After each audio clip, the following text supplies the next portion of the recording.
This more than 50-count indictment, federal prosecutors outlined how the so-called NFL gang held a tight grip over Baltimore's Edmondson Village neighborhood for years as they allegedly peddled drugs on the street, killed witnesses, and intimidated anyone who got in their way. Normandy, Loudon, and Franklin, streets in the heart of Edmondson Village that federal prosecutors say the NFL gang not only used as their namesake, but also as the center of their criminal enterprise. The NFL gang defended their turf. Not far from that turf, U.S. Attorney for Maryland Robert Hur laid out today how the NFL gang allegedly used fear, intimidation, and even murder to hold the neighborhood hostage for years. When a gang like the NFL enterprise digs in and takes hold, the tragedy spreads far and wide. In a more than 50-page indictment, that reach is made clear. Prosecutors alleging that NFL members trafficked and distributed drugs across Baltimore and the region, leading to at least 5 fatal overdose deaths, including one of the members' own father. The indictment also says the gang's members used violence and threats to intimidate witnesses of their alleged crimes. One member is even linked to an alleged murder-for-hire plot. This is the MO of these gangs, and they've dominated these neighborhoods for too long. Thuru Vignaraja is a former federal prosecutor and says this indictment shows the control gangs have across the city. All of these are the consequences of a gang culture in Baltimore that is out of control, and a federal indictment like this is part of the solution. And while this indictment has helped take down one gang, even Baltimore police admit there are plenty more still terrorizing other sections of our city in crisis. This criminal organization is a classic example of those that perpetuate a culture of violence in our city and a culture of fear and intimidation. Now, 16 suspected NFL members are named in this indictment alone. More than 50 others have been charged in other cases by the U.S. Attorney's Office. Some have already pled guilty. Others are serving time.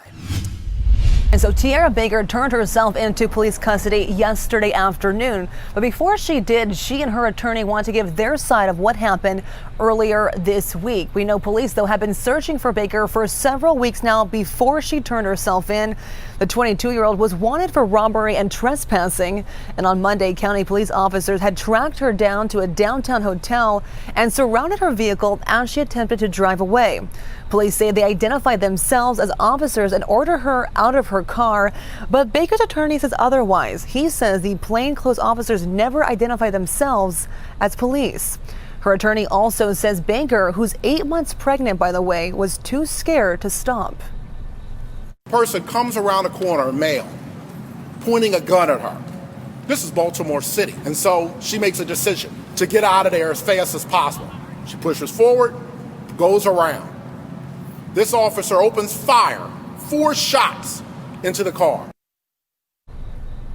But police insist there was no mistaking their identity. Baltimore County Police say the outcome could have been different if Baker listened to the officers that were marked in police gear and had their lights on. Instead, a spokeswoman for the county police department says Baker ran into the back of the police car and directly into a police officer.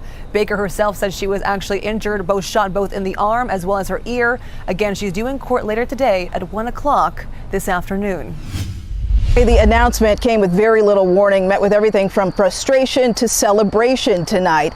It offers a phased-in approach for students to return to class, but these are the key dates. This is the timeline released by the superintendent. October 19th is when teachers and staff can return, and November 13th is when some small groups of students can go back to class. The September surprise from the school superintendent, Baltimore County Public Schools, to return to class this year for some limited in-person learning. It's a little bit of a shock. News that struck like a thunderbolt for parents like Jennifer Kentfield. They need to be face-to-face with an instructor. They need to have that extra help. Kentfield celebrating tonight her special needs second grader among those who could potentially be invited back. The move is not mandatory, but the plan calls for a transition to in-person instruction offered first to students in preschool or kindergarten and some with disabilities on November 13th.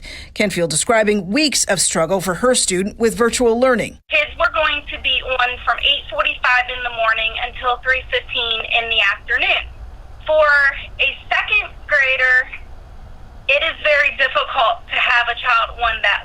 The timeline would return teachers and remaining school staff October 19th. The superintendent says not set in stone, but with little notice, it stunned some, including former teacher and county executive Johnny Olszewski, who released this statement that read in part, Baltimore County's educators, parents, and students have faced unparalleled uncertainty during this crisis. They deserve collaborative planning and clear communication from the Baltimore County public school system. Today's announcement provided neither. A lot of parents with children in elementary school and with special needs have come forward. Kentfield believes pressure from parents like her forced the change. A special needs child is not going to learn like a neurotypical child. Come November, if he said, hey, let's bring him back, I will be sending him back.